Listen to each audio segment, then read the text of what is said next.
বাইকা মশলা খালি বাড়ি দেয় আর জায়গা থেকে ইট নিজে নিজে সালাইগা যায়। আবু আবের বসে বলে হায় কেমন একজন বড় আল্লাহওয়ালা গাইনা আমার কাজ করাই, চিনতে পারলাম না কত বড় বুজুর্গ মানুষ। আল্লাহ তাআলার সাথে কত গভীর সম্পর্ক। এমন মানুষের দিয়ে আমি আমার ঘরে কাজ করাই যে মানুষকে মাথায় করে নিয়ে চললো, কোনো অসুবিধা হওয়ার কথা না।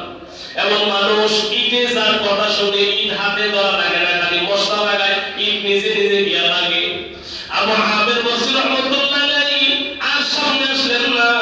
সন্ধ্যাবেলা উনি এরকম ভাবে আব্দুল্লাহকে ডাক দিয়া বললেন, আমি আপনার কাজে সন্তুষ্ট, তাই আমি আজকে আপনাকে এক দিরহাম সরল পয়সা দিব না, আমি আপনাকে আজকে কয়েক দিরহাম বাড়ায়া দিলাম, এই যে দেন বাড়ায়া দিলাম। আব্দুল্লাহ ডাক দিয়া কই, না না, আমি আপনার সাথে যে চুক্তি, এক দিরহাম সরল পয়সা আমাকে দিবেন, এক পয়সা বেশি